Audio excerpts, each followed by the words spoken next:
Hello everyone, आप सभी बहुत सारे क्वेश्चंस हमसे पूछ रहे हैं और जब से मैंने लाइव आना बंद किया है और चूंकि व्यस्तता के चलते बहुत सारे डाउट्स आपको क्लियर नहीं होता है और हम हर दिन आप चाहते हैं कि बिहार शिक्षक बहाली का अपडेट आपको मिलता रहे। तो आपको मैं बता दूं कि हमें जो है वो 19 अक्टूबर तक माननीय उच्च न्यायालय से यह निर्देश प्राप्त हुआ था कि प्रिंसिपल सेक्रेटरी सर के लेवल से काउंटर करना था, जिसमें कि हमें बताना था कि कितने क्वालिफाइड डीएलएड और बीएड हैं, यानी कि टेट पास किए हुए हैं। उसकी पूरी की पूरी जो एप्लीकेशंस हमने पूरे डिस्ट्रिक्ट से कलेक्ट किए हैं। हाँ, यह जो है लमसम ही हम बता पा रहे हैं, साथ में आपको बता दें और आप लोगों को बहुत सरप्राइज होगा कि लगभग जो है बिहार में लगभग 25 लाख एप्लीकेशन आप लोगों ने किया है,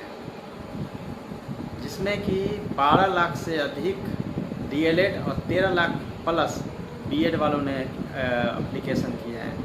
तो ये इसलिए है क्योंकि एक एक कैंडिडेट जो है 100-200 जगहों पर उन्होंने अप्लाई किया है नियोजन के लिए, तो इसलिए इतनी बड़ी संख्या है। बट डिसीजन चूँकि रिजर्व रखा गया है तो ऑर्डर जैसे ही आता है, और 2 नवंबर को भी आप सब जानते हैं सीटेट दिसंबर को लेकर जो केसेज है उसमें भी डिपार्टमेंट ने अपने तरफ से सभी जो ज़रूरी इंफॉर्मेशन है या फिर रिप्लाई है वो सब कोर्ट को दिया गया है। जितने भी उसमें इंटरवेनर हैं, जितने उसमें पार्टी है या फिर जितने भी उसमें रेस्पोंडेंट हैं, सभी ने अपने अपने रिप्लाई दिए हैं। तो उम्मीद की जा रही है कि 2 नवंबर को जब इसकी हेयरिंग होगी तो फाइनल हेयरिंग हो और उसका निदान हो, ताकि नियोजन की प्रक्रिया को आगे बढ़ाया जा सके। कई तरह के आपके डाउट्स हैं। सबसे पहले तो मैंने 1 से 5 तक में एक्सेल सीट पर ही क्यों लिए हैं सभी कैंडिडेट्स के डिटेल्स और सूची क्यों बनवाई गई है, उसकी वजह आप सबको पता है कि माननीय उच्च न्यायालय से जो भी डिसीजन आएगा उस आलोक में कार्रवाई तुरंत की जा सके। कई बार आप लोगों को लगता है कि विभाग धीमी गति से चल रही है या सुस्त है या सरकार काम नहीं कर रही है, जैसा कि आप लोगों का हमेशा ऐसा होता है। बट आप सबको पता है कि कोर्ट केस के चलते ही यह डिले हो रहा है, first. And second thing, court ने हमें यह नहीं डायरेक्शन दिया था कि आप एक्सेल शीट पे बनाइए सूची, उसको एनआईसी पे डालिए, आपत्ति लीजिए। फिर भी विभाग अगर आगे बढ़ के 2 कदम आगे बढ़ के काम करके इस लेवल तक हम लोग पहुँच गए हैं, जहाँ से जो डिसीजन आएगा उसके हिसाब से हम तुरंत ही आपत्ति का निराकरण करते हुए फाइनल लिस्ट जारी करके काउंसलिंग कर सकते हैं।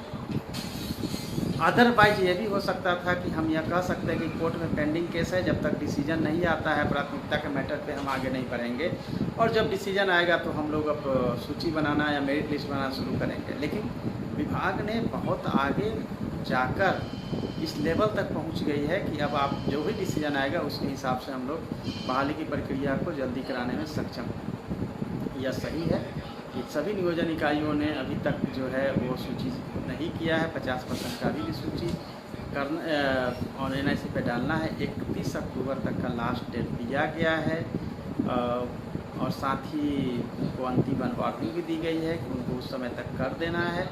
यह प्रक्रिया जब 31 तक हो जाएगी और आप सबको पता है 1 वीक ऑफ नवंबर इसमें डिसीजन आना है, और उसके बाद डिसीजन के तुरंत बाद फिर जो भी डिसीजन आएगा उसके अकॉर्डिंगली हम लोग करेंगे। 2 को सीसेट वाले का डिसीजन है, तो उससे हमारा जो 6 से 8 का हम लोगों ने फाइनल मेरिट लिस्ट के लिए भी इंस्ट्रक्शन दे दिया है डीओ डीपीओ नियोजन इकाई को, यानी अनुमोदित कर उस पर भी काउंसलिंग की प्रक्रिया शुरू हो। तो डेट जो बढ़ाई गई है उसमें जब तक सीटेट दिसंबर के केस को हम पूरा नहीं होता है, जिसमें कि हम लोगों को नियोजन पत्र देने के लिए मना है, तो उसमें भी हम लोगों को बढ़ने में कठिनाई हो रही है कि क्या उनको लेना है या नहीं लेना है। एक बार डिसीजन हो जाता है तो ही हम उसमें काउंसलिंग करा के इमीडिएट उसमें करा सकते हैं, इसलिए उसमें डेट दिया गया। 1 से 5 आप सबको पता है प्राथमिकता के मुद्दे पे तब तक मेरिट नहीं बन सकती है जब तक ये क्लियर ही नहीं हो कि डीएलएड को प्रार्थना देनी है या नहीं देनी है। तो जब फाइनल मेरिट लिस्ट नहीं बनाई जा सकती है तो डेट को लेकर आप लोगों में जो व्याकुलता है वो नहीं होनी चाहिए कि इसमें कुछ नहीं हो रहा है। और कई बार ये होता है कि हमें सब कुछ कर देना, ऐसा नहीं है। आप सबको पता है कि जब कोर्ट में मैटर पेंडिंग है और उसमें भी स्टे है, पार्शियली स्टे है, तब हमारे हाथ में सब कुछ नहीं होता है। लॉ बाइंडिंग है, हम लोग उसी के हिसाब से काम कर सकते हैं, लेकिन फिर भी विभाग बहुत आगे बढ़कर इस लेवल तक पहुंच गई है, अंतिम पर आप कह सकते हैं, जहां अब कोर्ट का डिसीजन भी फाइनल होने को है।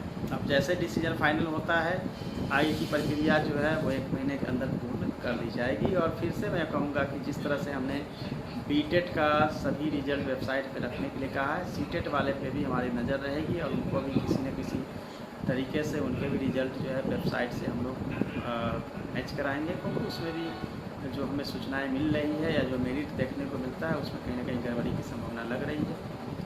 और नियोजन इकाई भी समय अपने काम को पूरा कर पाएगी, इसके लिए प्रयासरत है। और मैंने पहले भी कहा था कि मॉडल कोड ऑफ कंडक्ट चुनाव के समय में भी चूँकि पहले की वैकेंसी है, तो प्रक्रियाएं जो है जारी रहेगी और प्रक्रिया इसमें जारी रही।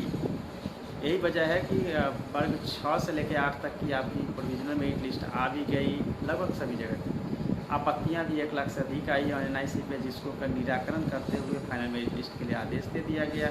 1 से 5 में भी आपके जो है आपत्तियां ऑनलाइन ली जा रही है।